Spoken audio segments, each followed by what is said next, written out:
يا نفس إن لم تظفري لا تجزعي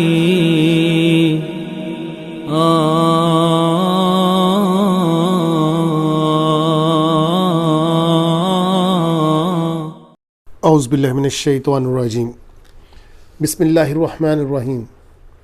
دوستو الحمدللہ، اللہ کا لاکھ لاکھ کرم کہ آج ہم سورہ نساء کا آخری رکوع ترجمے، تفسیر اور گرامر سے سمجھنے کی سعادت حاصل کرنے جا رہے ہیں۔ انشاءاللہ تعالی نیکسٹ لیکچر جو ہوگا وہ انشاءاللہ سورہ المائدہ کے اوپر ہوگا۔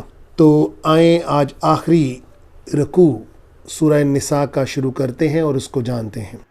لن یستنکف المسیح، لن کا مطلب فیوچر نیگیٹو یعنی نہ ہوگا، یا یہاں پر وہ کے معنوں میں ہوگا۔ استنکاف کا مطلب ہوتا ہے روکنا، آر محسوس کرنا، اور مسیح ہرگز آر محسوس نہیں کریں گے ان یکون کہ وہ بنے عبدن للہ اللہ کے بندے، وللملائکۃ المقربون نہ ہی ملائکہ اس کے مقرب مخلوق بننے میں کوئی یار محسوس کریں گے۔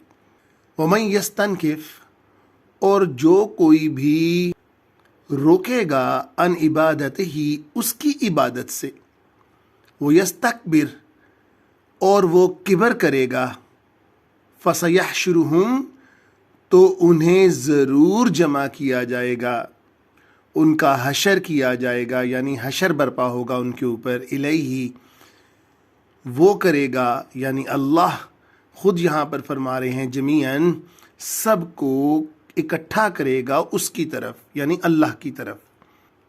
تو یہاں پر واضح وارننگ آ گئی کہ جو بھی عبادت میں کراہت محسوس کرے گا، استکبار کرے گا، یا اپنے آپ کو اللہ کے ساتھ جوڑنے کے اندر کوئی آر محسوس کرے گا، تو اس کا حشر قیامت والے دن اللہ خوفناک انجام کے تحت کریں گے۔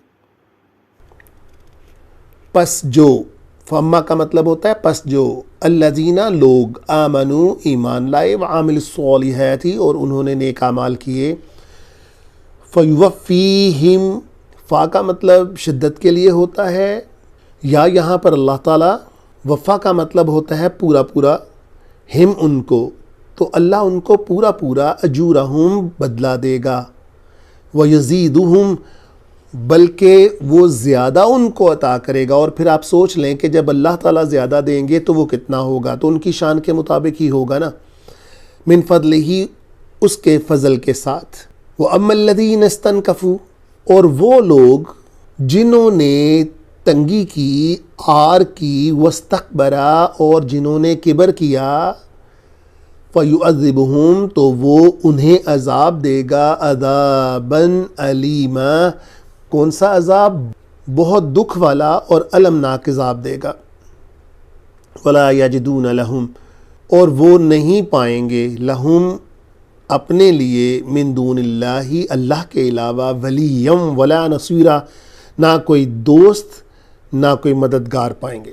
یا ایھا الناس، اے لوگو، قد جاءکم، تمہارے پاس آ گیا، کیا آ گیا؟ برہان آ گیا، برہان من ربکم، وہ روشن دلیل آ گئی تمہارے رب کی طرف سے، وانزلنا، اور ہم نے نازل کیا، الیکم، تمہاری طرف، نورا مبینا، کیا نازل کیا؟ نور نازل کیا، یعنی یہ قرآن پاک نازل کیا، ہدایت حاصل کر لو، یہ کہا لوگوں کو، لیکن لوگ ہیں کہ وہ ہدایت حاصل کرنے کے لیے تیار ہی نہیں۔ اللہ تعالیٰ ہمیں اس نور کی روشنی سے سرفراز کریں۔ فَأَمَّا الَّذِينَ آمَنُوا، اور وہ لوگ جو ایمان لائے، باللہ، اللہ کے اوپر، وَاعْتَصَمُوا، اور انہوں نے مضبوطی سے تھام لیا، بِہِ، اس کو، فَسَيُدْخِلُهُمْ، تو وہ ضرور ان کو داخل کرے گا۔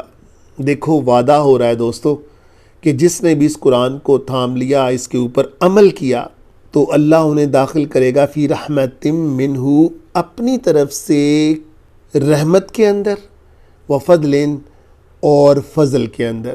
گارنٹی مل رہی ہے دوستو کہ جو اس قرآن کو سمجھے گا، اس کے اوپر عمل کرے گا، اللہ اس کو اپنے فضل کے ساتھ اور اپنے رحمت کے اندر ڈھانپ لیں گے۔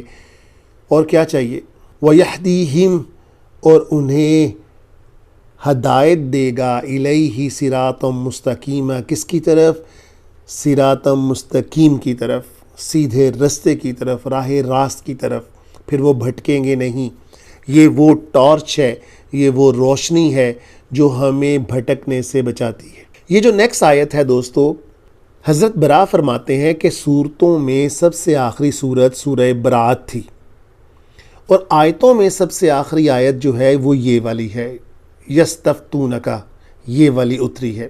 حضرت جابر بن عبداللہ فرماتے ہیں کہ میں اپنی بیماری کے اندر بے ہوش تھا، اللہ کے رسول صلی اللہ تعالیٰ علیہ وآلہ وسلم میری عیادت کے لیے تشریف لائے، آپ نے وضو کیا اور پانی مجھ پر ڈالا جس سے مجھے افاقہ ہوا، اور میں نے کہا حضور وارثوں کے لحاظ سے میں کلالہ ہوں۔ کلالہ کا مطلب ہوتا ہے جس کی کوئی اولاد یا پوتے پوتی نہ ہو، میری میراث کیسے بٹے گی؟ تو اللہ کے رسول کے اوپر تب یہ آیت نازل ہوئی، یستفتونکا، وہ پوچھتے ہیں آپ سے، وہ فتویٰ لیتے ہیں آپ سے، یا کا مطلب وہ، کا مطلب آپ سے، اور فتویٰ کا مطلب آپ کو پتہ ہی ہے، یستفتونکا، وہ آپ سے فتویٰ لیتے ہیں۔ قل اللہ، کہہ دیجئے کہ اللہ یفتیکم، تمہیں فتویٰ دیتا ہے، فی الکلالہ، کس کے بارے میں؟ کلالہ کے بارے میں۔ ان امرؤ ہلکا، اگر تو کوئی مرد فوت ہوتا ہے، ہلاک ہوتا ہے، لیس لہ ولد، اور اس کا کوئی ولد، کوئی بیٹا نہیں ہے، ولہ اخت، لیکن اس کی ایک بہن ہے، فلہا نصف ما ترک، تو اس عورت کے لیے، یہ جو ہا ہوتا ہے نا، یہ مؤنث کا صیغہ ہوتا ہے، تو اس عورت کے لیے ترکے میں سے نصف ہوگا۔ وہو یرثھا، اگر وہ وارث قرار پاتا ہے، ان لم یکن لہا ولد، اس عورت کا جس کا کوئی بیٹا نہ ہو، فإن كانت اثنتین، لیکن اس کی اثنین، اثنین کا مطلب ہوتا ہے دو، اس کی دو بہنیں ہوں، کانتا کا مطلب دو بہنیں، فلہما، تو ان دونوں کے لیے، ہما یہاں دو کا صیغہ، کتنا ہوگا اس کا حصہ؟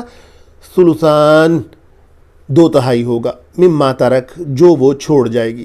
وَإِن كَانُوا، اور اگر کئی شخص اس کے ناطے میں ہوں، رجالن بھی ہوں ونساءن بھی ہوں، یعنی مرد بھی ہوں اور عورتیں بھی ہوں، وَلِلذَّكَرِ مِثْلُ حَظِّ الْأُنثَيَيْنِ، تو ایک بندے کا حصہ دو عورتوں کے برابر ہوگا۔ مثلو کا مطلب برابر، حظ الانثیین، دو کے برابر، دو عورتوں کے برابر ہوگا۔ انثیٰ کا مطلب ہوتا ہے عورت، اثنین کہتے ہیں دو کو، تو یہاں پر مراد ہے کہ ایک مرد کا حصہ دو عورتوں کے برابر ہوگا۔ یبین اللہ، اللہ نے واضح کر دیا، لکم، تمہارے لیے، ان تدلوا، کہ تم بہکو مت، واللہ بکل شیء علیم، اور اللہ بہت جاننے والے اور ہر چیز کو جاننے والے ہیں، کل شیء، ہر چیز کو جاننے والے ہیں۔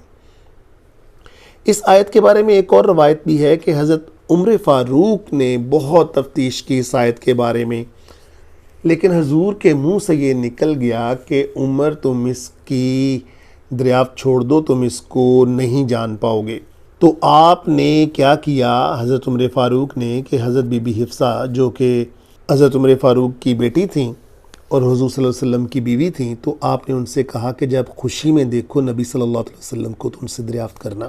تو انہوں نے ایسا ہی کیا، تو آپ صلی اللہ علیہ وسلم نے فرمایا، کیا عمر نے تمہیں اسے پوچھنے کو کہا ہے؟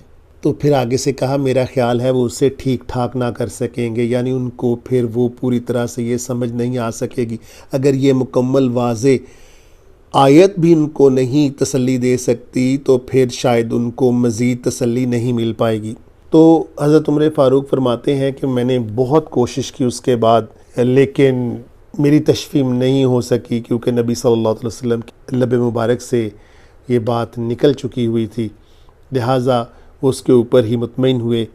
اور آج ہماری سورہ النساء الحمدللہ اختتام کو پہنچی۔ نیکسٹ لیکچر ہمارا سورہ المائدہ کے اوپر چلے گا، تب تک کے لیے اجازت دیں، اللہ حافظ، وآخر الدعوانا الحمدللہ رب العالمین۔